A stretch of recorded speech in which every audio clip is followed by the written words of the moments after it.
Cobb es la casa genética de pollo de engorde más antigua del mundo. Siempre estamos aliados a la innovación y con nuestros expertos creamos este podcast para tratar temas de la cadena avícola. Sabiendo que somos una referencia, comenzamos nuestra charla de hoy. Está comenzando el Cobbcast, el podcast de la cadena avícola. Hola a todos, estamos comenzando nuestro sexto episodio de Cobbcast, el podcast de la cadena avícola. Mi nombre es Conrado Quintanilla, soy experto en pruebas de performance, estoy hace 14 años con Cobb y hoy les voy a presentar este sexto episodio de la serie Reproductoras. Antes de comenzar, me gustaría agradecer a todos los oyentes que han estado siguiendo a Cobbcast. Es un placer para nosotros compartir nuestra experiencia y responder preguntas sobre el mundo avícola con todos. En este episodio de Cobbcast hablaremos sobre gestión de números de producción y quien estará conmigo en este episodio es Diego Preciado. Diego, muy bienvenido. Hola, Conrado, ¿cómo estás? Muchas gracias por la invitación.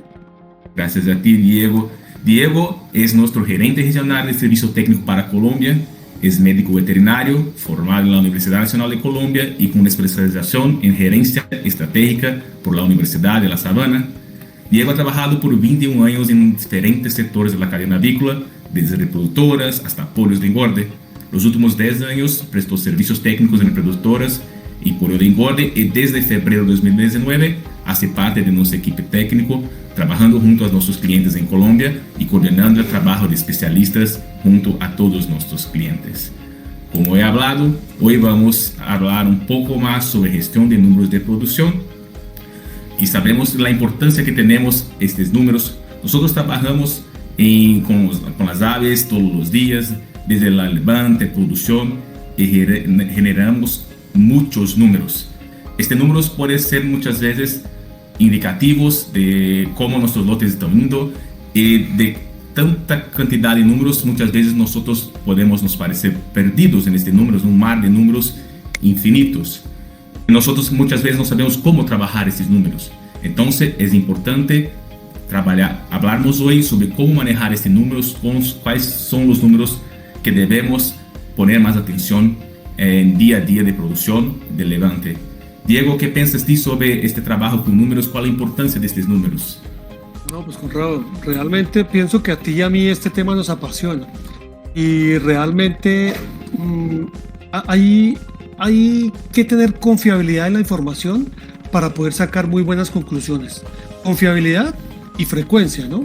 Es decir, hacerlos con alguna regularidad específica, tener unos parámetros muy bien establecidos que realmente nos indiquen que la información que estamos capturando nos pueda ser útil.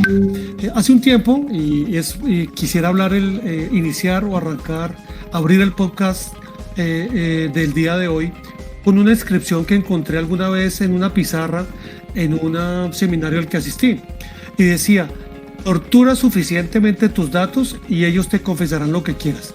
Pienso que esto es muy diciente porque realmente si tú logras tener una información de calidad y en muy buena cantidad, realmente puedes llegar a hacer una muy buena gestión a través del análisis de información de lo que pueda estar pasando en campo con nuestras aves. De acuerdo, totalmente de acuerdo con esta frase que usted he visto. Yo creo que nosotros generamos, como he dicho, en números. Esto nosotros podemos nos perder, entonces tenemos que saber trabajar directamente con estos números y sacar lo mejor de que podemos de ello. Como he dicho, nosotros generamos muchos números, incluso en levante, y para que nosotros podamos nos direccionar, me gustaría preguntarte qué mediciones son importantes de realizar en levante, cuáles son los principales puntos que debemos manejar en levante. Bueno, Conrado, esa es una excelente pregunta porque pienso que hay algunas variables que son extremadamente importantes y que realmente no podemos dejar pasar. Pienso que para todos los que no hemos manejado reproductoras e incluso el mismo pollo de engorde, pues vemos que realmente el índice más confiable de cómo van nuestras aves es el muestreo de los pesos. Hay que hacer un pesaje, en el caso de la reproductora semanal, respecto a la población que tenemos en nuestros galpones, para poder saber realmente si el perfil de crecimiento y las decisiones que estamos adoptando a lo largo de la vida desde este crecimiento, pues realmente son acertados, ¿no? Este muestreo semanal, Conrado, realmente hay muchos criterios, pero nosotros recomendamos que ese muestreo semanal de pesos se haga por lo menos, en el caso de las hembras, a un 3 a 5% de la población, mientras que en el macho se debe hacer por lo menos al 10%. ¿Por qué el 3 o por qué el 5? Pues realmente este 3% o 5% en el caso de las hembras depende de la disponibilidad de mano de obra que tengamos, pero hay algo que tener en cuenta, ¿no? Y es que entre mayor sea la muestra, mucho mejor va a ser la representatividad y la confiabilidad de la información va a ser mucho mayor, ¿no? Entonces, considero que puede ser uno de los parámetros principales. Listo, Diego, de acuerdo. Y en este muestreo nosotros sacamos el peso promedio por currales, por box, y también sacamos el peso promedio de todo el lote. Pero en este muestreo también es posible sacar otras informaciones, como una de las principales que hablamos es la uniformidad. ¿Podría hablar un poco más cómo hacemos la uniformidad? ¿Cuáles son los cálculos que deseamos hacer? ¿Cuáles son las metas que nosotros gustaría tener de uniformidad a lo largo de toda creación de estas aves en levante, por favor? Claro que sí, Conrado. Es un tema con el que realmente nosotros como COP nos identificamos de una manera muy fuerte. ¿Por qué? Porque nos hemos podido demostrar que los lotes que son realmente exitosos son aquellos en los cuales la uniformidad se ha logrado manejar de una manera muy eficiente. ¿A qué llamamos uniformidad? Uniformidad es simplemente mantener toda la población de pesos de todo el lote dentro de un 90% de homogeneidad. Claro, 90% puede ser un poco complicado de conseguir si nosotros no tenemos manejos eficientes, pero realmente es absolutamente alcanzable si los manejos de nosotros a nivel de campo son los adecuados. La uniformidad es que yo tengo un peso promedio general del lote, y yo calculo un 10% por arriba y un 10% por abajo. Eso me genera una franja de pesos. Por decir algo, si tengo animales de un peso promedio de 1000 gramos, significa que un 10% por abajo son 900 gramos y 10% por arriba son 1100. Es decir, todas las aves que estén entre 900 y 1100 gramos son aves que estarían en el 100% de uniformidad. Pero obviamente, como igual a lo que sucede con los dedos de la mano, que son de la misma genética pero son de diferente tamaño, lo mismo pasa con los animales. Siempre vamos a encontrar dentro de la población animales que son más grandes y más pequeños, y se van a salir de este rango del 10% por arriba y por abajo. Pero el objetivo nuestro es que esta población, idealmente el 90% de los individuos, estén dentro de esta franja. Se calcula la uniformidad por boxes, por corrales, pero la principal es la de todo el lote. Y lo que debemos hacer es que debemos tratar al lote como si fuera un solo corral, para verdaderamente tener un lote homogéneo. Perfecto, Diego. Estos indicativos de uniformidad por curral pueden nos indicar si necesitamos hacer una selección a más o algo como esto, y hacer todos los trabajos que ya hemos hablado en otros podcasts hasta ahora, ¿sí? Otro punto que también generamos en esta análisis de peso, mismo con la universidad, con la uniformidad, es el coeficiente de variación. ¿Cuál es la importancia de este dado también? ¿Por qué es tan importante hablar también del coeficiente, no solamente de la uniformidad? Bueno, Conrado, esa pregunta es muy interesante porque el coeficiente de variación está ligado directamente a la uniformidad. Algo que de pronto me parece importante que tengamos en cuenta para entender el coeficiente de variación es que la uniformidad de un lote no se puede calcular sacando un promedio de la uniformidad de los corrales o un promedio de la uniformidad de los boxes o de las secciones por rango. ¿Por qué? Porque yo puedo tener animales 100% uniformes pero ser livianas, y puedo tenerlas 100% uniformes siendo pesadas. Pero cuando yo hago este equilibrio, el que comentamos anteriormente, de tratar todo el lote como un solo corral, como un solo box, pues realmente la uniformidad no va a ser del 100%. Entonces es importante que lo tengamos en cuenta. Este coeficiente de variación es una medida estadística que nos indica qué tan dispersos están los animales o los individuos que están por fuera del peso promedio. Entonces ella básicamente básicamente lo que hace es tomar la diferencia que tiene cada individuo respecto al promedio de la población, al promedio de peso del lote, y establecer una relación estadística, de tal manera que la uniformidad y el coeficiente de variación se correlacionan. Sí, Diego, esto es muy importante. Me gustaría preguntarte también de la diferencia entre la uniformidad por curales y la uniformidad general de galpón, porque yo he visto algunas situaciones en que algunos clientes hacen la uniformidad por medio, entonces tiene el promedio de un curral es 100%, el otro curral es 90%, entonces el promedio del galpón es 95%, y nosotros sabemos que no es de esta manera. Por favor, me gustaría que hablaste un poco más de este tipo.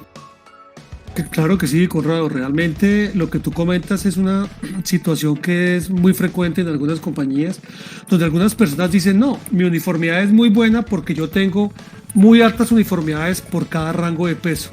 Pero como tú bien dices, el hecho de que un corral esté en el 100% y el otro en el 90% no quiere decir que esa uniformidad promedio sea el 95%. Lo que debemos establecer es que una vez hayamos terminado todo el pesaje general del lote, debemos establecer este rango con base en el promedio general y tomar todo el lote como si fuera solamente un corral. Y allí, obviamente, pues tomo las aves que están de un peso liviano, las aves que están muy pesadas, y logro establecer si estos animales se encuentran dentro de esta franja que yo estoy buscando. Entonces, muchas veces encontramos que tenemos, especialmente después de una clasificación por peso de un grading, logro encontrar que hay población que está al 100% de uniformidad dentro de cada uno de sus rangos, pero como promedio general la uniformidad puede estar alrededor del 75-78%.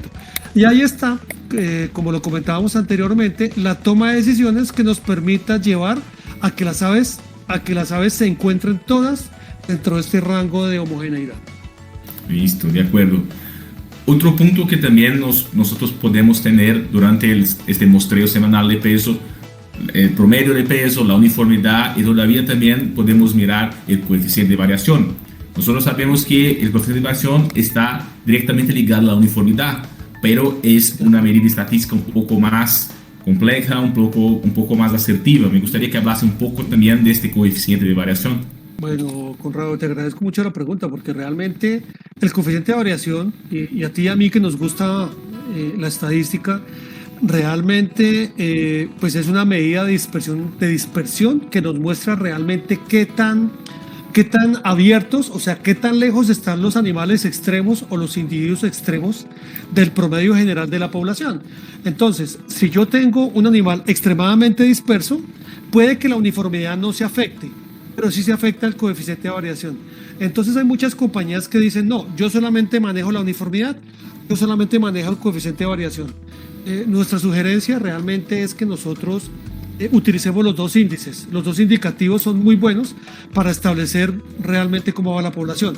Es decir, en la gran mayoría de los casos, la uniformidad está directamente aliada con el coeficiente, como te decía. Entonces, es muy común encontrar uniformidades del 90% con coeficientes de variación de 5, 5.5, 6. Uniformidades del 80% con coeficientes de 7, 7.5, y normalmente cuando está por debajo del 70% de uniformidad logro tener coeficientes del 9, 10%. Entonces realmente hay una correlación muy directa, pero por eso es importante tener en cuenta que los dos índices es muy bueno poder acompañarlos. Sí, de acuerdo, Diego. Hasta porque la uniformidad son fijos, ¿no? En 10% más, 10% menos. Y el coeficiente de variación, como dice, va a variar de acuerdo con el promedio. Entonces, en aves más pesadas, este coeficiente de variación puede ser un poco más asertivo. En aves más livianas, la uniformidad puede ser un poco más asertiva. Entonces, es importante tener los dos datos en manos y trabajarnos con todos ellos. Por eso la importancia de saber los dos datos y cómo manejarlos. O como dice tú al comienzo, cómo torturarlos para que nos confiesen los números, ¿no? Exacto. Este es los puntos principales. Bueno, ¿algún otro punto que le gustaría de hablar en Levante? Hablamos de peso, de uniformidad, de coeficiente de variación. ¿Tiene algo más que crees que es importante hablarnos como ganancia de peso semanal o algo que debemos mencionar un poco más? Claro que sí, Conrado. Hay tres puntos principales que también a nivel del Levante se deben tener presente. digamos que es muy importante tener muy en cuenta qué porcentaje de desviación tengo yo del peso promedio de mis animales en una semana específica con respecto al estándar. ¿Por qué? Porque yo idealmente nosotros como COP recomendamos que entre un 1 o 2% de diferencia o de desviación respecto al peso de la guía podemos considerarlo como de guía, ¿sí? Obviamente dependiendo de la etapa en la cual se encuentra el animal, manteniendo siempre un criterio y una selección adecuada y una tendencia adecuada principalmente. Sin embargo, ¿cómo calculo yo esto? Es simplemente tomando el peso promedio que tengo real y comparándolo con base en el peso que pide la guía y mirar qué porcentaje está por arriba o por abajo para realizar, digamos que realmente establecer si mi levante va como yo lo quiero llevar. Otro variable que es muy importante tener en cuenta es la ganancia de peso, como tú bien lo decías, tanto semanal respecto a la guía como la que existe entre la semana 16 y 20, que nuestra sugerencia es que sea del 36%. Y esto básicamente se toma tomando el peso que tuvo el animal la semana 20, le restamos el peso que tuvo la semana 16 y lo dividimos entre el peso con el que arrancó la semana 16. Esto obviamente lo expresamos en porcentaje, lo multiplicamos por 100 y este parámetro debe estar muy cercano al 36%. Y obviamente un indicador que es fundamental para nosotros es la mortalidad y es cuántas aves se murieron en la semana con respecto a las aves que empezaron esa semana. Entonces sumamos el total de los animales que se murieron durante 7 días y ese valor lo dividimos entre el número de animales que estuvieron vivos el primer día de la semana que estamos midiendo, ¿no? Esto nos da el parámetro de mortalidad semanal y el total de aves acumuladas se divide del total de aves que iniciaron el levante y esto nos da la mortalidad acumulada. Listo, Diego, de acuerdo, ¿no? Creo que de esta manera, cuando quedamos mucho tiempo acá, podemos hablar de números, datos, de números que levantamos durante todo el levante, pero si vamos a hablar de uno a uno, nos pasaríamos por horas y horas acá. Entonces, creo que estos son los principales datos del levante. Pasando a la próxima etapa, en la parte de producción, ¿cuáles son las principales mediciones que debemos hacer en la producción? ¿Qué crees tú que es los más importantes de cómo hacerlos? Obviamente el indicativo principal es la producción de huevos, ¿no? Pero vemos, cuando normalmente nosotros analizamos información de un registro, usualmente uno arranca mirando cómo estuvo la mortalidad de la semana. Esta mortalidad de la semana, si está dentro de los parámetros que nosotros realmente consideramos como normales, que puede ser entre el 0.10 o 0.15% en la semana, después de la semana 30, pues nos indica si el lote está teniendo un comportamiento sanitario adecuado o si tuvo algún problema de manejo o sanitario, por qué no decirlo, que nos pueda estar afectando la productividad. Entonces el índice de mortalidad indiscutiblemente, como te digo, es un parámetro extremadamente importante que como te digo, después de la semana 30 puede estar entre el 0.10 y el 0.15%. Antes de la semana 30 hay algunos factores que nos pueden generar una mortalidad un poco mayor y por eso consideramos que en estas semanas este parámetro puede moverse entre un 0.25 o un 0.30%, obviamente sin llegar a pensar que el animal o que el lote está afectado por una situación sanitaria muy específica, ¿no? El objetivo es que al final del ciclo productivo tengamos una mortalidad alrededor del 8,5%, que realmente pues es un promedio general del nivel mundial, pero hay compañías exitosas que logran tener solamente un 6,5% con base en esos criterios. Sí, exactamente, Diego. Esos son los primeros puntos que hablamos, pero como usted ha dicho, el principal punto es la producción de huevos, ¿no?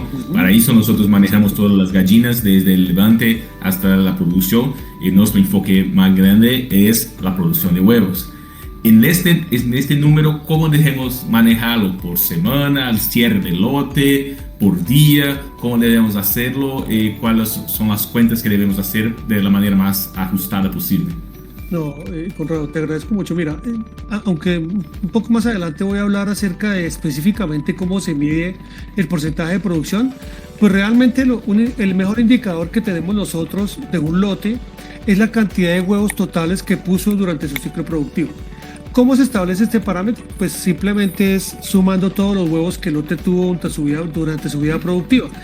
La cantidad de huevos que produzca la semana y acumulados nos van a dar realmente una radiografía perfecta de cómo fue el desempeño zootécnico de los animales, ¿no? Obviamente, pues nosotros podemos tener unos resultados parciales y mirar durante la vida del lote, con base en nuestras guías, qué porcentaje de producción debe tener, cuántos huevos totales debe llevar y compararlos realmente con lo que tenemos a nivel de campo para determinar si podemos hacer algo para mejorarlos o realmente tenemos una situación que en algún momento nos generó que esta productividad no fuera la que nosotros estamos buscando. También otro parámetro muy importante a medir a nivel de producción es la cantidad de huevos incubables que tenemos por ave alojada. ¿Sí? También vamos a hablar un poco más adelante de ello, pero nos indica realmente qué tan eficientes fuimos nosotros volviendo ese huevo total en un huevo fértil. Si tú me preguntas a mí en este momento, yo te diría, realmente el desempeño de un lote se mide por huevos totales por ave alojada. Y es responsabilidad nuestra como técnicos que esos huevos totales se vuelvan huevo incubable y obviamente que se vuelvan pollito. Entonces por eso es muy importante tener en cuenta que esto puede llegar a impactar realmente una buena productividad. Listo. Volvemos más adelante a hablar un poco más sobre este tema de los huevos, pero al respecto, aunque en la producción, nosotros también hablamos mucho sobre la cantidad de alimento y gestión de alimento y saque de alimento. ¿Crees tú que este es un punto importante que debemos manejar? ¿Cómo debemos manejarlo? Sí, señor. Bueno, Conrado, ese parámetro definitivamente nos da un indicativo real de que también estamos manejando nuestros animales. Nuestra recomendación, por ejemplo, es que el porcentaje de retiro total de alimento en este momento para nuestra línea sea alrededor del 7,5-8% a la semana 60 de edad. ¿Cómo se calcula este parámetro? Es tomando el pico de consumo de los animales, que usualmente puede estar entre semana 30 o 31, y simplemente lo comparamos con el consumo que tengan los animales a diferentes edades, a la semana 40, a la semana 50, a la semana 60, de tal manera que nosotros debemos establecer un parámetro para nuestra compañía de lo que es exitoso. Normalmente hemos visto que a semana 40 el retiro de alimentos debe estar alrededor de un 2,5 o 3%, a la semana 50 alrededor de un 5% y alrededor de la semana 60 7,5, 8%. ¿Esto cómo se hace? Simplemente es restando, mirando qué consumo tengo en cada una de estas edades y restando esa diferencia del consumo máximo a pico. Esta cantidad en gramos que nosotros hemos retirado lo expresamos como porcentaje respecto al pico de producción y nos dice que también estamos retirando nuestro alimento a nivel del ciclo de producción, ¿no? Que también es importante tener en cuenta acá también, asociado al tema del retiro de alimento, Conrado, tenemos que medir muy eficientemente el peso corporal de los animales.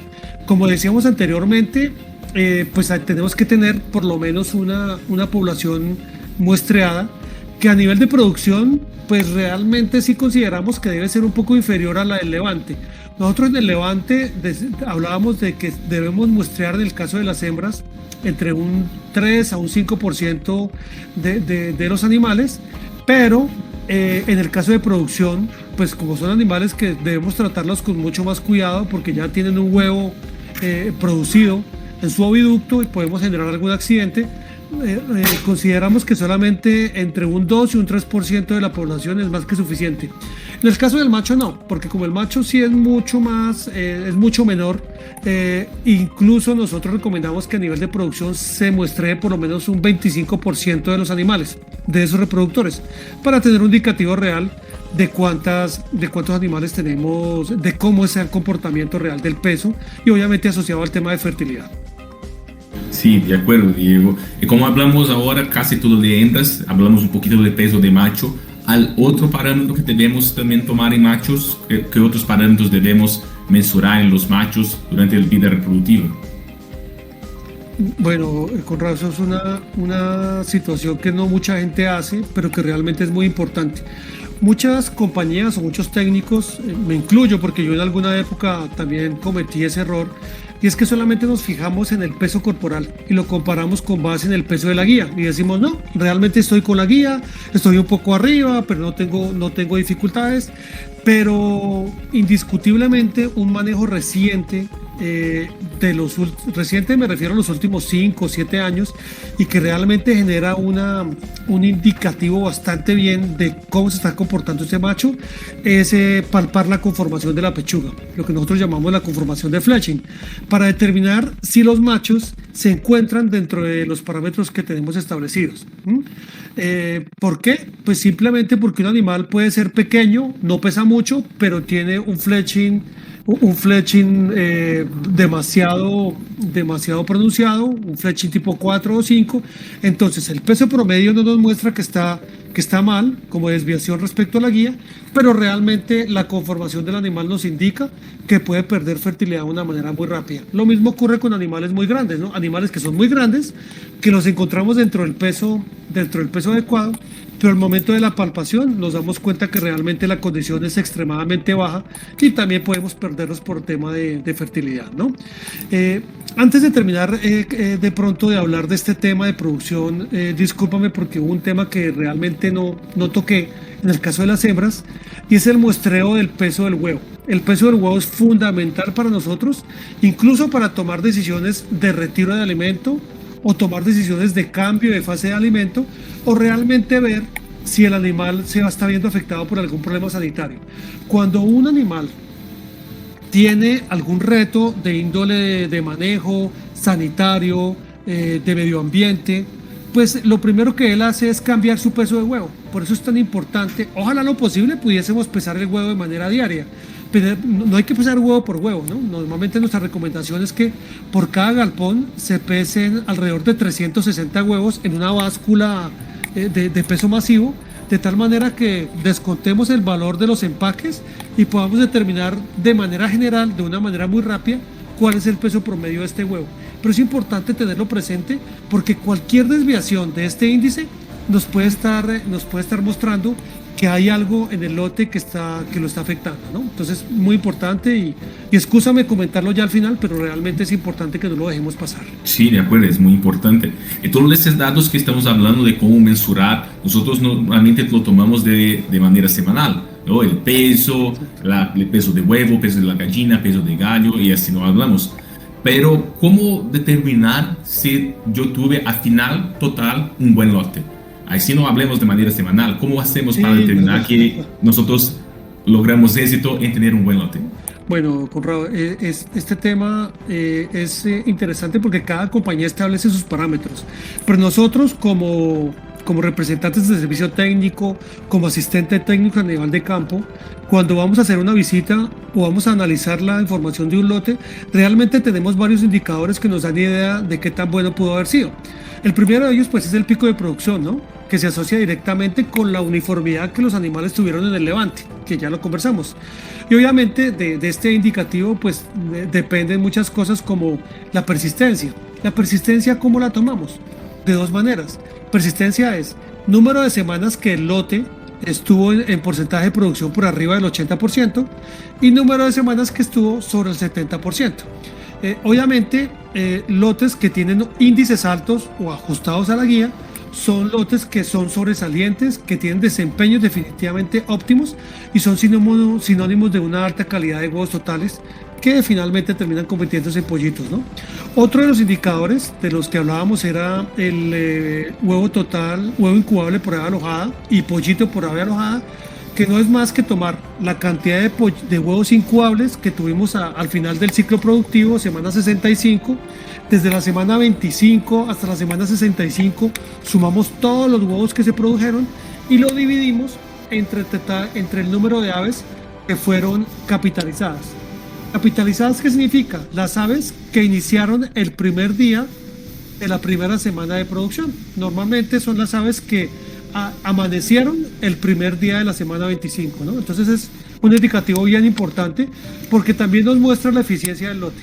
Si un lote tuvo una alta mortalidad, pues obviamente no va a generar mucha cantidad de huevos, y se va a ver castigado porque los pocos huevos que produjo se van a comparar contra las aves que iniciaron producción, pues que fueron aves que desafortunadamente perdimos en una etapa temprana. Entonces así nosotros tomamos la medida de huevos totales por gallina encasetada. Sacamos entonces el total de huevos por la cantidad de gallinas encasetadas al primer día de 25 semanas. Y la medición semanal, nosotros volvemos ahora a este asunto, ¿cómo se hace la medición de producción semanal? Ya que hacemos en un rango muy más pequeño de tiempo y nosotros tomamos estos datos como importante para hacer incrementos de alimentos, saque de alimento, entonces tiene que ser un poco más real. ¿Cómo haces esa medición de producción semanal?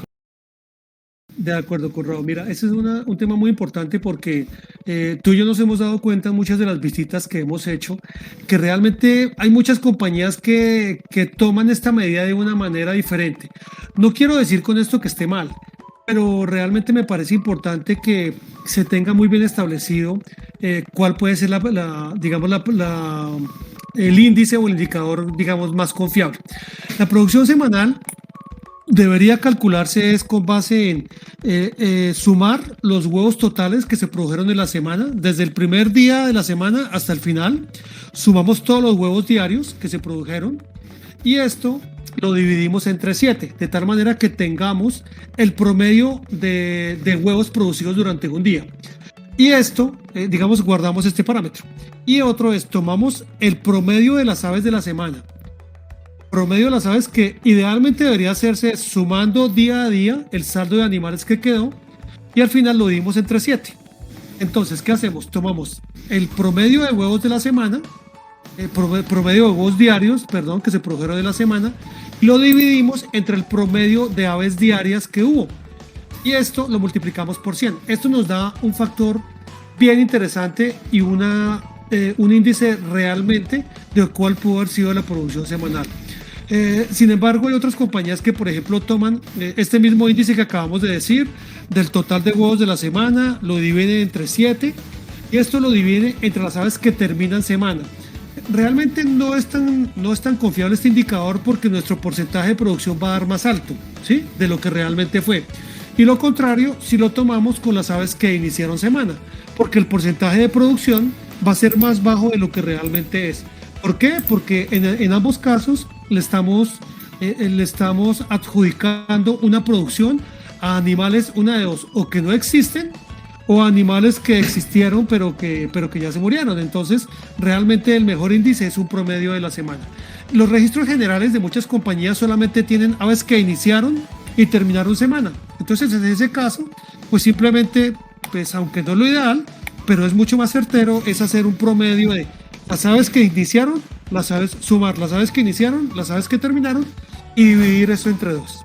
Sí es. Entonces, no está mal hacer de una manera o de otra, pero tenemos que tener en cuenta lo que estamos haciendo. Si estamos dividiendo por el total de aves al final de la semana, estamos supongo que nuestra producción es más grande. Si estamos dividiendo por el peso de la semana, lo supongo que es más pequeña. El ideal es hacer un promedio ponderado, como usted dice, ese es lo ideal que podemos hacerlo. ¿De acuerdo? Muy bien explicado, Diego, gracias. ¿Sí? Usted ya nos explicó cómo se mide la cantidad de huevos totales por gallina encasetada y también ya nos explicó cómo se mide la producción semanal. Una cosa muy importante que nosotros hablamos en nuestras visitas es la cantidad de kilocalorías durante el pico de producción, también la cantidad de lisina, de proteína y de energía que las aves están ingiriendo todos los días. ¿Cómo se calcula esto, Diego? ¿Cómo se calculan las kilocalorías en pico de producción? ¿Cómo se hacen esos cálculos en determinadas edades? Ok, bueno, Corrado, explicar eso, digamos, sin tener un tablero o una pizarra va a ser un poco complicado, pero voy a tratar de hacerlo lo más claro posible. Obviamente, para COP, el establecimiento de los niveles de lisina, de proteína y de energía que consumen los animales a diarios y en pico de producción, pues son extremadamente importantes, pues para garantizar que el lote tenga un desempeño zootécnico adecuado o que se adapte a lo que nosotros realmente estamos esperando. Obviamente eso se refleja en una adecuada conformación y una adecuada reserva grasa. Entonces, Todos estos indicadores de lo que hablamos, la lisina, el consumo de lisina diaria en el pico, consumo de lisina de proteína al pico y consumo de energía al pico, todos estos indicadores se determinan con base en el consumo en gramos a día. Es decir, en este caso, por ejemplo, con el consumo máximo o el consumo a pico que tengamos en un momento establecido. Vamos a dar un ejemplo. Por ejemplo, vamos a tomar como referencia el consumo de lisina. Entonces, para calcular el consumo de lisina que se tiene en un día determinado, multiplicamos la cantidad de gramos consumidos al pico de producción con respecto a la cantidad de este aminoácido que se encuentra en un kilo de alimento. Voy a tratar de explicarlo un poco más fácil. Por ejemplo, si un alimento tiene 0,61% de lisina, significa que por cada kilogramo de ese alimento hay 6,1 gramos de lisina, es decir, 6.100 miligramos. Entonces, como un animal consume 165 gramos de ese alimento, entonces, si en un kilo tenemos 6.100 gramos, en 165 gramos tenemos 1.006 miligramos de lisina. Este, digamos que es como el índice para calcular este aminoácido a nivel de consumo diario.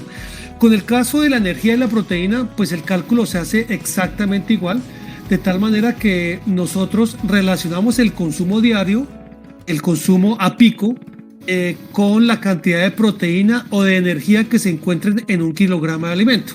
Entonces, si volvemos al ejemplo anterior, un alimento con 15% de proteína significa que por cada kilogramo de alimento tiene 150 gramos de proteína bruta. ¿Eso qué quiere decir? Que al consumir 165 gramos de alimento, el consumo de proteína será de aproximadamente 24,7 gramos a día. Y si lo hacemos la relación con la energía, que es de 2.800 por cada kilo, significa que ese animal comiendo 165 gramos de consumo va a tener aproximadamente 462 kilocalorías. Obviamente cada uno de estos índices debe establecerse de acuerdo a la dieta que tengan las compañías, a las materias primas y realmente a todo lo que cada empresa establezca como estrategia de nutrición para poder tener un desempeño adecuado. Sin embargo, nosotros como COP tenemos establecidos muy bien estos parámetros en nuestras guías de manejo. Sí, Diego, sí, de acuerdo. Diego, yo me gustaría, podríamos pasar horas hablando de cada uno de los datos que nosotros tomamos en nuestro levante, en nuestra producción, pero nuestro tiempo se ha esgotado. Entonces me gustaría agradecer a ti, Diego, por esta participación en este episodio de podcast de COPcast. A ti, Conrado, y simplemente dejar como resumen que la importancia de todos estos índices, de todos los índices que hemos medido y de los que hemos hablado, pues consiste en que si nosotros logramos que estos índices, como lo dijimos anteriormente, se ajusten a las recomendaciones de nosotros, pues los animales van a tener una cantidad suficiente de nutrientes, un buen perfil de crecimiento, una buena condición de pechuga, tanto en el levante como en la producción, y una ganancia de peso adecuada, que no lleguen a deteriorar la conformación corporal ni que afecte sus índices productivos. Entonces, este tema es apasionante, verdaderamente, Conrado. Tú y yo hemos trabajado mucho con análisis de información y realmente vemos que cada día, a pesar de la experiencia que podamos tener, toda esta información que logramos sacar de torturar todos estos datos son la base para que las compañías tengan un desempeño productivo eficiente y realmente la línea llegue a donde nosotros queremos. Yo quiero agradecerte a ti realmente por la invitación, por la oportunidad, y espero que las personas que nos están escuchando y que nos están viendo, pues realmente logren tomar esto como una guía. Y por favor, ustedes tienen nuestros contactos. Si tienen alguna inquietud, por favor, no duden en hacérnosla saber. Así es, Diego. Los datos son nuestro apoyo para lograr buenas producciones, pero nada va a sustituir la presencia de nosotros junto a las gallinas. Bueno, amigos, finalizamos entonces nuestro COPcast. Es importante recordar que nuestro COPcast es quincenal, así que para nuestro próximo episodio estaremos con Luciano Quesque charlando sobre la iluminación matricial. Agradecemos a los oyentes y no olviden de escuchar los episodios que ya están en el aire. Hasta la próxima. Hasta luego, amigos. Gracias. Está comenzando el momento de bienestar animal para los gestores de la cadena avícola. Algunos países tienen códigos de prácticas que limitan la densidad animal. Al considerar la densidad para las casas de cría y producción, verifique las expectativas de densidad establecidas por las pautas del gobierno y de la industria.